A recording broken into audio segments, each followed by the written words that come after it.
Joining me on Beyond the Playlist, once again, Shannon Murray and Bailey Kobe. Now, the reason I'm having them on is, one, I like talking to them, and two, it's been about a year, and they've got some things to say. So, guys, how you guys doing? Great. Fantastic, Hammond. We're so excited. Today, actually, is the day that we just announced our big festival end run that leads now into a distribution deal with Gravitas Ventures. So this is perfect timing. Yeah, I'm really excited to talk to you about this because it dawned on me that it's been about a year since we spoke the very first time. I know I met you guys in person at the Artemis Film Festival, but it's been roughly a year. And I know that you guys have been working on the movie for a significant amount of time before I even started talking to you guys about it. So with the distribution and everything, it seems like this is the end of maybe this particular part of the journey. And I kind of wanted to recap so people understand the work and the effort, the kind of the hustle that goes into not just getting an independent feature film made, but getting it out there so people become aware of it so you can get a distribution deal. A lot of hustle and a lot of freaking flyer miles. Well, when did this story get on your radar? When did this first become something you wanted to do and become aware of it? Well, clearly Shannon is the leader of this. This is something that she gestated. She willed into existence because Shannon's a great actress and wasn't quite finding the roles that she was looking for, and so. Shannon kind of can take away the rest of the story because she's the one who found the gem. Like Bailey said, I willed it because I was at a point where I needed a meaty role that I could really sink my teeth into. And I wanted to show off my martial arts background. And I found the script via Inktip and reached out to the writer, Darren Longley, and told him what I would like to do with the script. This is August 3 years ago. So it's been a long process to get it to where we are today. So we found it in August. And then I read it, talked to him about what changes I'd want to do because it's originally a boxing script. And I wanted to make it either Muay Thai or MMA. And he was totally cool that it was his baby. He wanted it made. And he was like, I trust you. Just get it out there. I was like, all right, cool. So he was very, very trusting, which was nice. And then I brought it to Bailey maybe the next week. And Bailey read it and loved it. You can imagine it's like, I'm just like, oh, I know and love Shannon. She's, a great sort of secret gem actress that, hasn't really found the right thing. And then, she comes knocking with like the perfect, sort of vehicle for her. So it was an amazing treat to get. How long did it take for the changes and the kind of the mood that you wanted to match what was on the page? Darren is a great writer, and he has a background that is very unique because he was a former police officer. And so the worlds that he creates in his writing is so gritty and I felt so human. And I told him, I said, if I can investigate the violence in the lives of the women that get into the ring, I'm interested. And he was all for that. And so that it was kind of an immediate sort of just, snap of the fingers in terms of, okay, we're on the same page. This is what we're going to be focusing on. And now it's time to cast. And then as you started casting, what were you looking for in the people who were going to be playing opposite Shannon?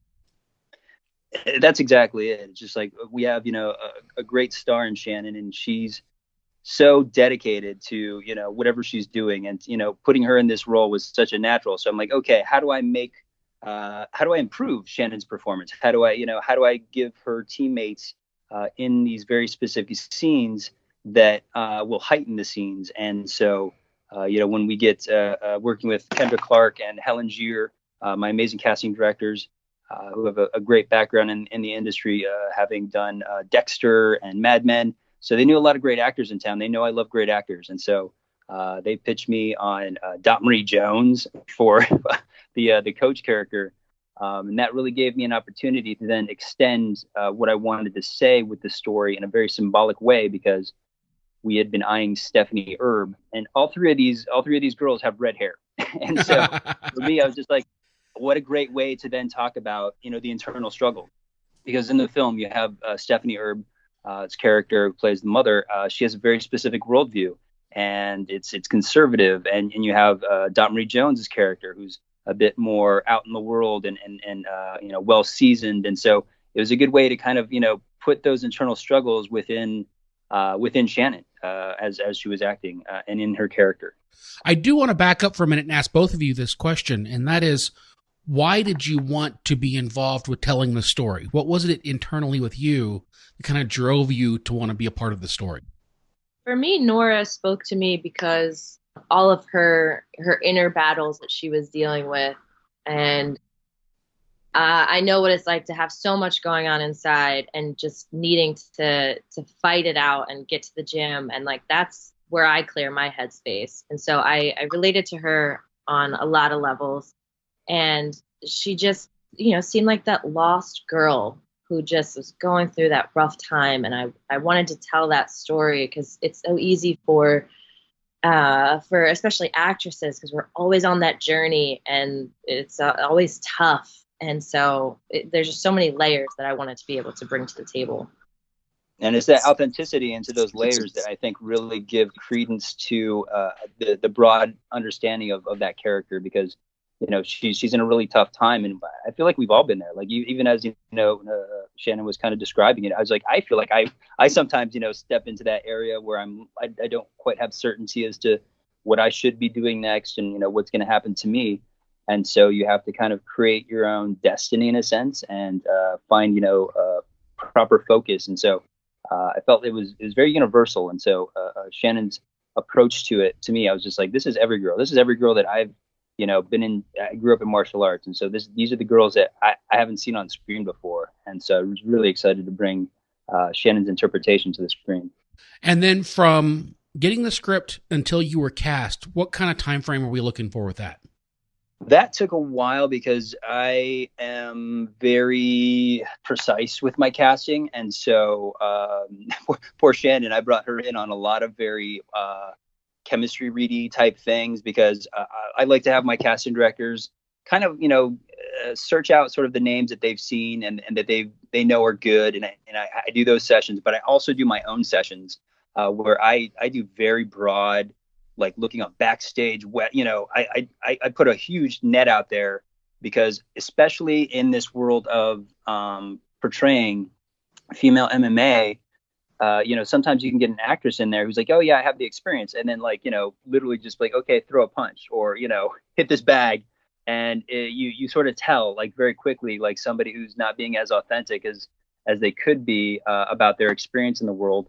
And so we had to kind of, due to the fact that we're going to do a lot of stunts, and a lot of those were going to be, firsthand stunts and not a lot of stunt people. We didn't trade out stunt people. We actually used the actresses, so they had to be balanced in both worlds. And so we read everybody in town. And I brought Shannon, and I can't remember how many reads, but she was so kind with her time, because I think she understood. Finding great actors, as well as people who could portray the ethos of MMA, of the women that are in MMA in an appropriate way was super important. Well, and the other thing that I've been thinking about with independent film is the fact that you've got to worry about fundraising and getting the financing for it. How did you guys go about getting that set up so that you could kind of work in the world you wanted to work in?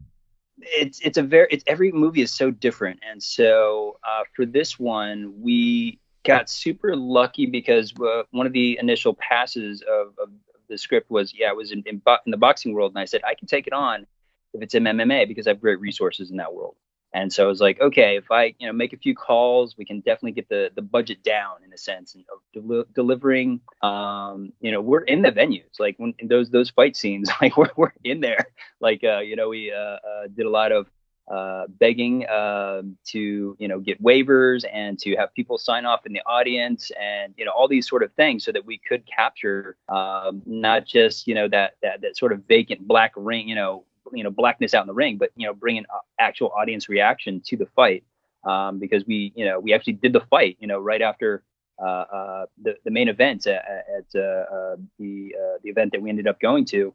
Like we ran our fight like choreography. Like some people were actually they might not have been the most sober, but they thought it was a real fight, and they were angry. They were very angry as to what was going on in the days. They were very like one guy was like super like just he was irate, and he stood up and he wanted to get in the cage and stop the fight because of just how brutal it looks.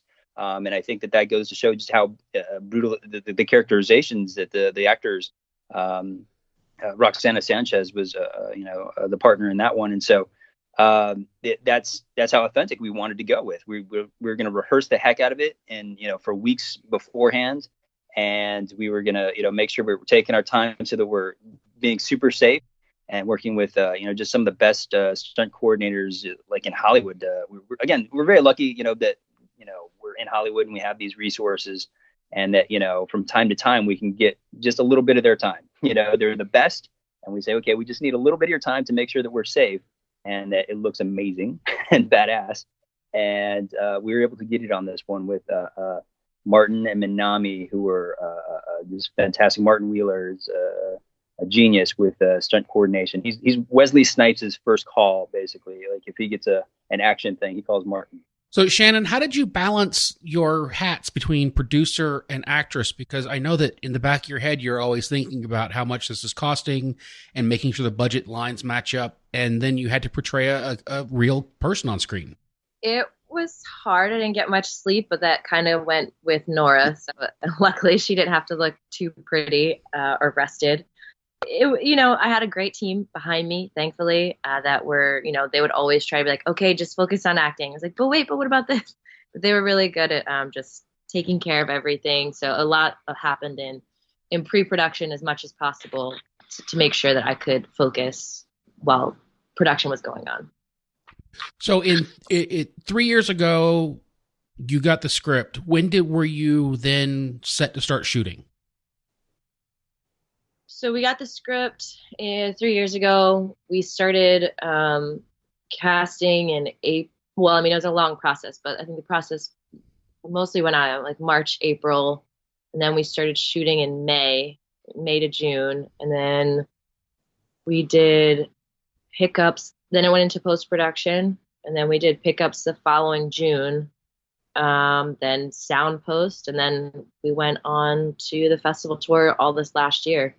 When you got into post, what were you looking for in the picture as far as what you were wanting to portray between what you got? I mean, when you actually saw what you had, did you realize what you had? If that question makes any sense. Total sense.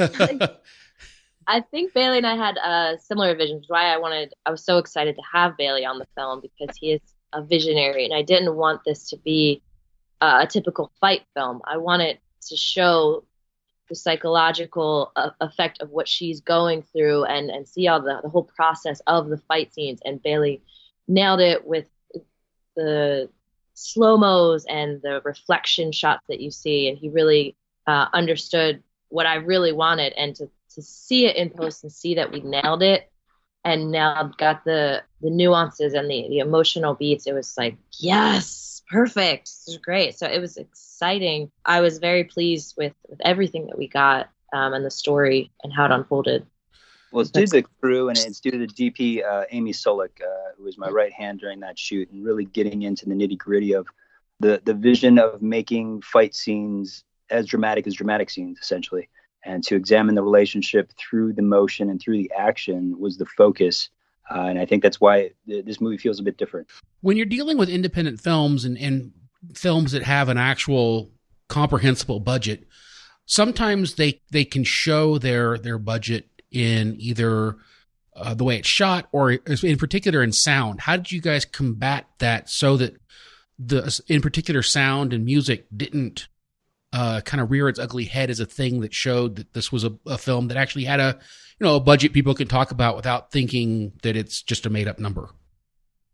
It's a focus of mine for sure. I love sound, and I make sure that, a lot of people just want to get like the best camera they can possibly get.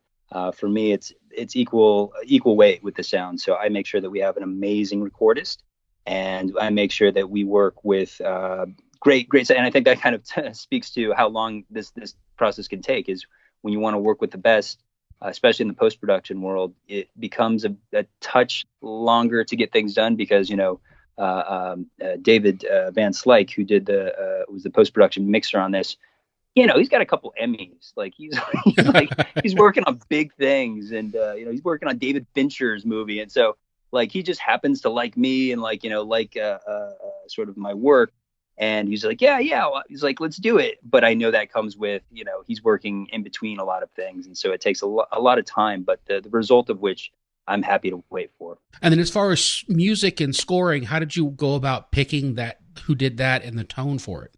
That was a lot of, I talked to a lot of people actually, because what I was looking for was something very diegetic, meaning I was looking for sounds, and it's kind of within my worldview is I look for a lot of sounds within the world that we're in. And then I have the composers, essentially build the score from that. So, we're looking at, okay, what does punching bag sound like when we're in the gym? How can we make that musical? How can we make bones cracking, musical? How do we make, muscle fibers, sort of twisting? How can we make that into a beat? And so I'm constantly looking for, ways in which we see our world to then be reflected within the music by giving the composer these sound elements and allowing them to just, go at it in a sense and be creative.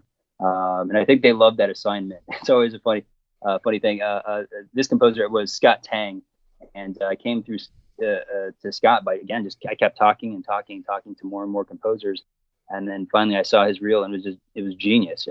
He's such a genius about taking exactly what I'm saying is, looking at the world and saying, okay, it sounds like this, but if we use that as the rhythm, we can then get into the emotionality by bringing in these musical instruments and so on and so forth. So I love music and I love sound. So we spent a lot of time hanging out and talking about how to incorporate these things, because it does sound a bit different. It's not a typical score, I would say, because it's a bit more grounded within the world. And it's something I noticed. I mean, and that's why I wanted to ask the question, is because it like I said, usually dialogue can sound, reverby and echoey, like it was in someone's kitchen sometimes, especially in those films that have a budget. And to be able to counteract that and work against it so that it's not noticeable is super important. Kind of get it up to that next level. Absolutely, sound is just so fundamental for me as sort of, when I'm making a film. It's not just about the visuals. It's about picking up performance by way of sound. Sound is half the thing. It's like if that's bad, you're out of Shannon's performance, and that's not where I want to be. Well, and then I guess the question is, since you had a lot of fighting and crowds and things like that, did you have to go back and do ADR stuff? Absolutely. There was we had actually recorded a lot, and so when I guess we not so much go back to ADR, but we did a lot of recompositioning of the music or of the sound elements. So we would have entire an hour or so, just like having my sound guy move through the audience of other fights, of our fights, placing microphones, so that we could get all different angles from our fights, and recomposing those into a solid performance. And that was run by Jacob Harold. Sorry, it was just like I hadn't mentioned Jacob. Jacob is a genius, sound, live sound mixer recordist, and he's been with me a couple of films, and so he understands sort of my methodology, and he knows that like we're gonna go in there, we're gonna get beautiful, clean dialogue, but we're also gonna go for the A+ and get pieces of the world, because he knows I'm gonna use that stuff in the mix. When did you actually have a locked picture and something you were ready to go out into the world with?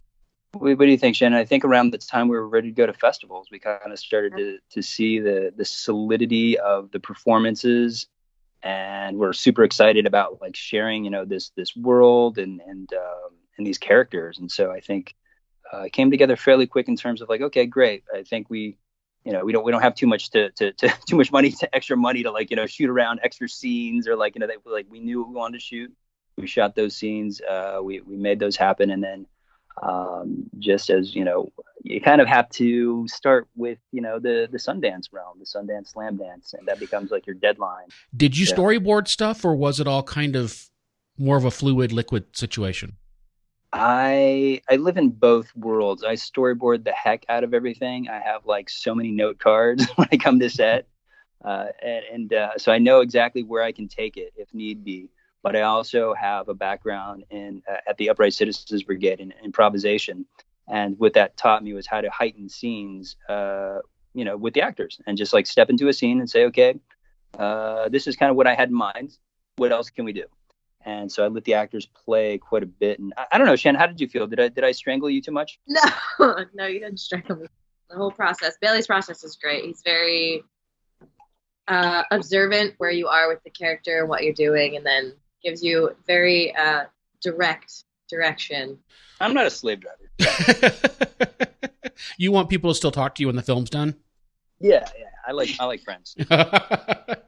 If only every director felt that way. We actually had pretty decent days. For my mother, it was so sweet. She came out and helped us with catering and crafty, and Shannon's mother is the best. She's amazing. But she'd be like, "This is insane. We're working for 10 hours straight." And I was like, "This is great. This is a beautiful day. 10 hours." I was like, "This. I hope we do this every day." And we did. We kept it to about like 10 to no more than 12 hours. If we went 12 hours, something went wrong. Yeah, exactly. I try to keep it nice and tight. Of like working, just driving people to extreme hours, just performance-wise, even on my crew. I really try and respect my crew and my actors by working everything out in my head to make sure that we're getting our days, but we're not going to extend ourselves to the point where anybody's burning out or uncomfortable in the process, because we need to be light and moving. And I just don't like the idea of this working. I hear my friends like doing 20-hour days, 24-hour days, mm-hmm. and I'm just like, that doesn't sound pleasant or safe. Well, and I was going to say is when you're doing fighting, that gives the lends to opportunities for people to get hurt really pretty seriously if you're not paying attention, if you're not alert. Totally. Yeah. Exactly. So we want to be on our edge and make sure that we're riding it well. Well, again, it's about being safe and respecting the crew. I see a lot of, early on, like I saw a lot of other directors and even in my own mistakes, like I would understand, like, okay, we're spending a lot of time here because the director hasn't made up their mind, or they haven't communicated properly with their department heads on how they're going to execute the scenes. So let's cut all that fat out and let's make a movie. Yeah, exactly. When and what was your first festival? Cinema on the Bayou in Louisiana. That was a great way to kick it off because we ended up walking away with Best Picture and Best Actor. Me. That always tends to set a mood going into the rest of them, doesn't it? Makes those entrance fees that you have to pay a little more tolerable. Yeah, well, it's like you believe in it. You assume, okay, I got in this festival, they must like it, and then to come away with 2 huge wins, you're like, holy cow, I think we have something. People liked it. Okay, all right. So it's just it gets the whole tour to be very exciting. It was good. And the Cinema on the Bayou, I highly recommend. They're very sweet.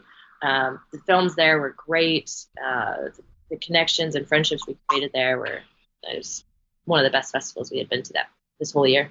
So how many festivals did you end up submitting to? And then just as a rough estimate, how did you guys kind of tally up at the end of the festival circuit? Yeah, I think, Shannon, it was funny because we had run into those documentary filmmakers who did, was it Missing in Plain Sight? Yes. Abducted in Plain Sight. Abducted in Plain Sight. And, it's just like, it's just such a quality film and, goes on to Netflix. Yes, but it makes people who live in Utah look really, really dumb. Ouch. That's right. I forgot. But the filmmaker was just, I knew each other. We actually knew each other through Amy Solik, the DP, and I just went up and said what a fan I was, and she was just like kind of relaying the fact, her and her producers during the panel that they were at, they were relaying the fact that their entrance to acceptance, even for that film, was like at 13% or something. Shannon. Mm-hmm. Yep. It was surprising low. We're like, whoa, we're doing better than that. Actually, like just a little better than that. But in terms of the acceptance rate, it was just above that. But it was interesting to hear such a quality film that ended up in such a great place with Netflix, and was just one of the most popular films on Netflix for a while.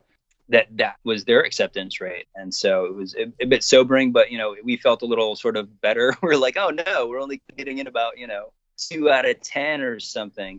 But that's nothing that we have control over. And so ultimately we just kind of looked at festivals where we wanted to go, where they had major markets essentially. If there was a critic circle like Miami, Washington D.C., New York, these were places. Philadelphia, we're like, great, this is where people love cinema, and this is where we'd like to go and screen. And I think we had a great festival experience because of that, because we wanted to share the film with film lovers, and they responded, which was super exciting, because then that's when more awards started to come, because I think there was an understanding of our attempt here to circumvent I don't want to say normal action film, because there really isn't too many female-led dramatic sports films. Mm-hmm. And so it's the reason why I wanted to make it. I was just like, I haven't seen that girl. I want to see that girl. And so, so it was just kind of like, okay, we're getting the feedback that we wanted, essentially, by going to these markets. Well, and also places like Philadelphia, they also love fighting. So you're totally in their wheelhouse. Absolutely. They were the best crowd reaction we had. I wish I could get that audience everywhere. They were so vocal, and the laughs the hardest. It was they were my favorite. So that's one of those audiences you wished you'd had the audio capture, so you could actually do the audience reaction audio as a special feature on the Blu-ray. Well, it's going to be released in theaters with their reaction. Yeah, we're gonna have just like a laugh track in the background. When I met you guys, you had submitted to Artemis, and it was rare to find a film that seemed like you looked at the Artemis requirements and said, "Yep, we're making that movie," because it's rare to find a movie that fits their requirements as well as Ragdoll does. I'm a fan of Artemis. Artemis, they highlight female stunt performers within the industry and look at action films that highlight women. And so I've actually, in my previous film, The Baby Moon, we supported the Artemis Film Festival, and that's kind of how we initially made contact. And then so when we did this film, it was just a natural. We were just like, we wanted to support anyway. We would have come out and just supported anyway. But luckily enough, they liked our film too, and they loved Dot Marie Jones, and they gave her Female Performer of the Year or something. Something awesome. Yeah. Because she'd been in a film the year before for them with Combat Nuns, which if you haven't seen it, it's brilliant. I have not seen it. It's a short, and I don't know where to find it. It's brilliant. Knowing Hammond has its advantages. You're maybe one of only 2 people who've ever said that out loud. I joined the other person proudly. What was the festival tour kind of like? Was it stressful? Was it fun? Was it a drag? I mean, what is it like to kind of be on and have to be on all the time? Well, I want to give a high five to Shannon here, because Shannon did I think twice as many festivals as I, because I have kids, and I didn't get quite to make it to all of them, but Shannon was present at most of them, which I thought was amazing, and again shows like the dedication that she has towards the craft of being an actor, of being present for the audience. Yeah, it was stressful, just because luckily I have a great boss who was very understanding of my goals and dreams this year. And thank you, Bill. Yeah, thank you, Bill. He would let me take off for a whole week, and it was almost I'd need to take off a week and a half, because I would need to do press and outreach and mailings or whatever, and then I'd get into town and I'd meet with gyms, or meet with acting studios, and meet with women's health places, and I would try to just go around and meet people before the festival. You want that interaction. So that part's the fun part, getting to okay, I'm here now. But then you've got, as an actress, you have your outfits, you gotta look pretty, you gotta look together, outfits for each day. So that part should be fun. For me, it's a little stressful because I'm not necessarily the most fashionista person, so it takes me a little. Yeah, you thought. pull it. You seem to fake it pretty well. I've seen right? it. Yeah, I've seen the results. You fake it pretty well. Then Thanks. you did the festival circuit, and then how do you go about submitting for and working with the idea of potentially getting distribution? Because that's a foreign element to me.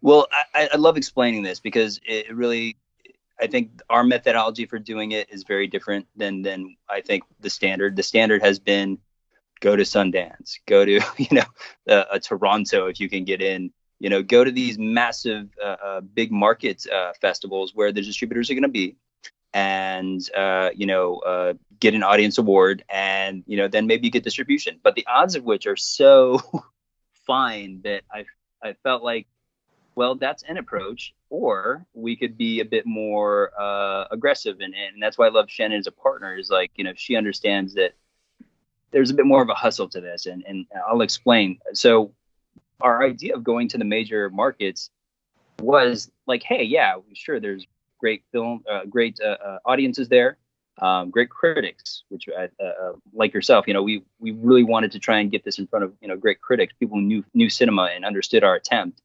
And also, LA and New York kind of are where all the distributors are. Like that's when they're not in Sundance and they're not, in Berlin, they work out of LA or New York. And so by screening there, what I do is I call them all. I say, hey, this is our film. And if you want to sneak out of work, who doesn't? in the middle of the day, or middle of the day, or we have, another screening time that later that night or something, I invite them. And I think that's always a bit revolutionary for a lot of people. A lot of other producers are like, why would you go to that festival? And like, they didn't bring their checkbook there. And I'm like, I just want to show them the film. They're going to go back to work. They're going to talk about the film to their friends at work, and they're going to make a decision if they want to like pick it up or not. And so that was kind of our modus operandi. And it's something that I've been doing as a filmmaker. And I suggest it to others, like go to major markets. Miami as well. Like the distributor game is kind of set, within those major territories where, that's where they work out of. And when they are looking for stuff, like they're always looking for, the new cool thing. And sometimes if you're not at Sundance, you sort of feel like, oh gosh, okay, now we're just gonna, self-distribute on YouTube or something. But I feel like that there's a lot of great partners, and we actually did get several offers. But eventually I ended up going with Gravitas because I had worked on the Baby Moon's Gravitas, and they were one of the first in to make an offer. They were just like, you made another great film, we want to do it. And I was like, okay, cool. We just kind of started collecting the offers and had a lot of conversations with me and Shannon about what our goals were about, the film. Like where did we want to see it? How did we want to share it? No, I mean, he pretty much, Bailey hit it on the head. I mean, that was our goal, and taking it around to these festivals just to hit those major markets, and to also build our network. There's so many waves that you have to do of spreading the word and spreading the film around, and, hit them once, then hit them twice, then hit them, keep coming in waves. And then now is the big one where we're like, okay, you've seen all of our posts, and now you can pre-order the film. You can watch the film online. So on iTunes, February 25th, and in theaters, February 21st. And is it going to be a wide release, or is it going to be a limited release? Super limited. Okay. Super limited. Yeah. It's like going right into VOD the following week. Okay. All right. When you look back over the course of the last, I guess, 3 years or so, how did you balance, particularly Shannon as producer and the person who came with the project initially, but both of you, how did you balance the myopic focus on this project and the fact that you sunk all your eggs into it, but also balancing life and like yourself so that you're not just totally engrossed? Or did you become totally engrossed at times? I mean, this was my focus. I took myself for the most part off like the audition track, because I knew I wouldn't be able to leave work. Like work was the main focus. I needed to be at my day job to make money to be able to go on to take off for a week and to properly do the film festivals. When you go to a film festival, it costs easily $1,000 each festival. You got travel, hotel, clothes, marketing, food, all that stuff. So that was my main focus, is getting this out. Because for me, I felt the sense of I was reliable for everyone. Making this all happen for everyone. I started the train. I wanted to make sure it got landed into the station and, successfully. So for me, I haven't seen many of my friends I had some personal things going on as, the year previous. So I haven't seen a lot of people in like 2 years, which is really bad. But now, honestly, with the release of this happening this month, I feel like this wave of accomplishment to where I'm like, I'm free. I'm gonna see people and do things, because I've been living so cheaply as I possibly can, and making such sacrifices to be able to afford all of this. Like, it all seems very glamorous to everyone on Instagram and Facebook and everything, that, oh, she's on red carpets, she's doing this and that. It's like, I've been sharing my rent so that I don't have to. So I have, extra money to put aside towards the film, and living, as cheaply as I possibly can, and not spending where I normally would for certain things, and just being smart about finances as best as I can. So it was very hard, very, very hard. And yeah, I'm looking forward to getting back out into society Well, after all of this. But I also know, just from the story you have just recounted, that it's not going to be long before you find another project that you're gonna start working on. Yeah, I mean, I want to kind of, I'm very thankful for taking this path. I know it was what I needed to do. I'd like to focus.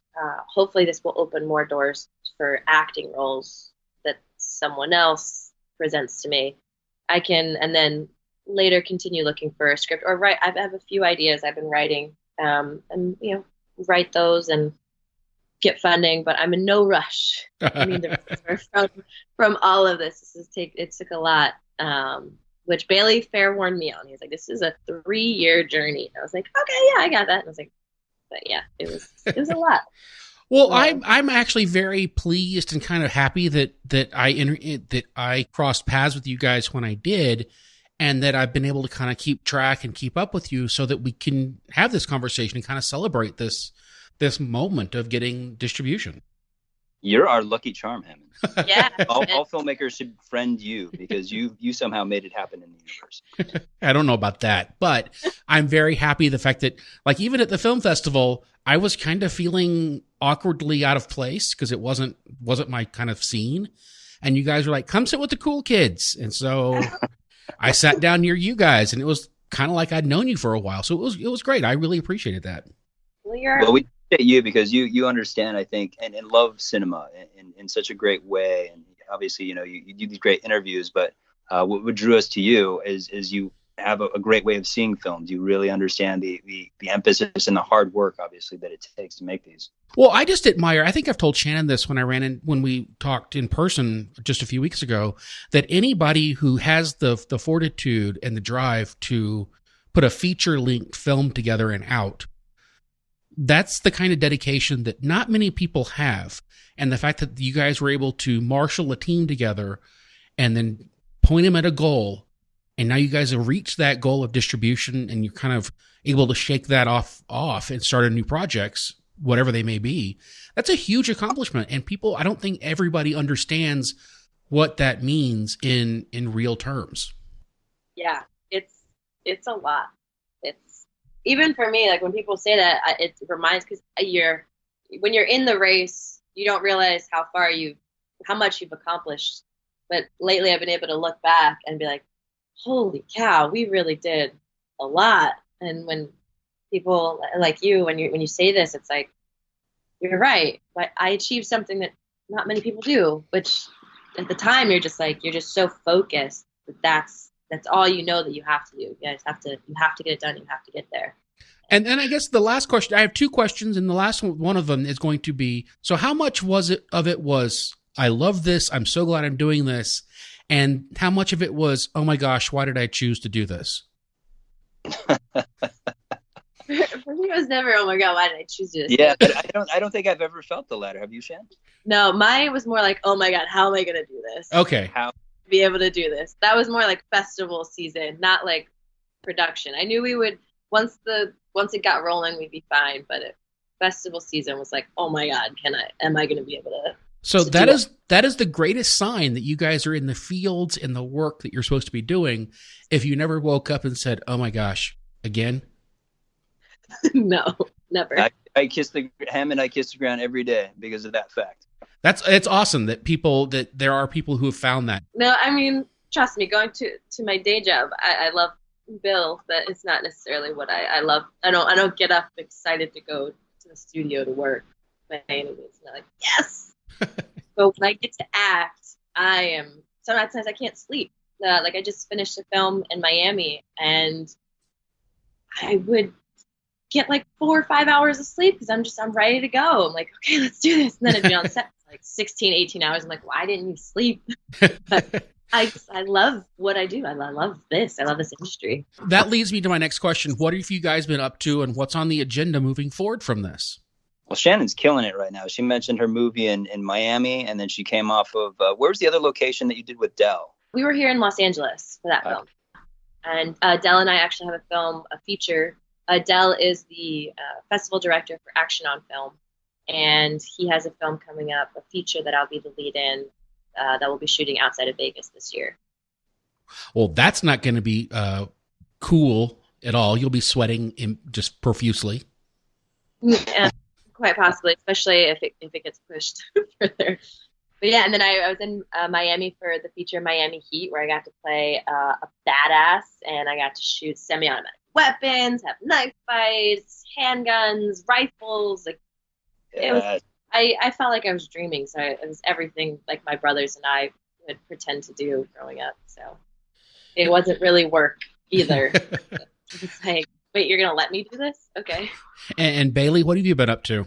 I got some really nice material that there's an Oprah's book list novel called God is an Astronaut that everyone thinks is going to be a very nice feature film. And I've shot part of it and going into the next part of it in the spring and working with people at NASA and SpaceX and bringing in a whole world of this new frontier of corporate space race. So I'm like super jacked about. And then I'm also shopping a pilot that I was a finalist for in the Sundance pilot competition. Mm-hmm. And I actually just got I was a finalist in the CBS competition as well. And so it's a really nice pilot that I think is super timely and very exciting. But, just kind of going through and taking those meetings to try and push that forward, because that's, 3 years is, it sounds like a long time, but that's actually a good case.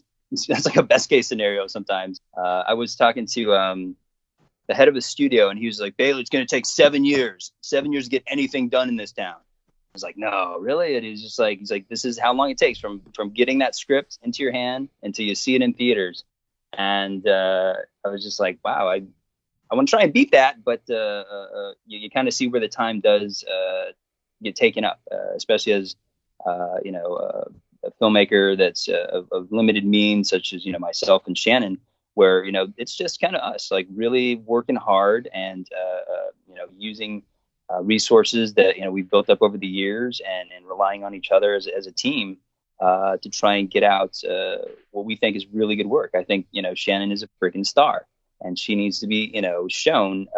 And if this is our way of doing it, we're gonna do it. Well, I'm really excited for both of you, and congratulations on the deal and the film and the awards and all the things that you guys have, gotten and been given credit for over the last couple of years, and especially during the festival circuit, because it really is a testament to how good this film is and the amount of work you guys put into it, because you can see it and you can feel it when you see it. Yeah. Thank you. It means a lot. Well, I really appreciate you guys taking time. Why don't you take a second, each of you, and talk about where people can find you, follow you, keep up with what you're doing, and we'll go from there. For me, I'm more on Instagram. So Shannon Murray 101, and you can follow Ragdoll Movie, and we're also on Facebook. And then our website is www.ragdollmovie.com. And speaking of Ragdoll, it's coming out in theaters in Los Angeles first, February 21st, at the Arena Cinema Lounge on Sunset Boulevard in Hollywood. Screen times are available now online at arenacinemalounge.com. And VOD, we're going to be hitting, all those cable networks as well as iTunes. So please check us out on iTunes. Ragdoll, February 25th is when it drops. iTunes and Amazon and Cox and Comcast. We've got a lot of great platforms that you'll be able to watch us on. Well, I once again, I really appreciate you guys taking time out. And like I said, I feel very fortunate that I got to know you guys and kind of watch vicariously through, my own safe distance, the journey you guys have been on. Oh, you just wait, Hammond. This is just the start. You hang on to Shannon's coattails. You're going to go places.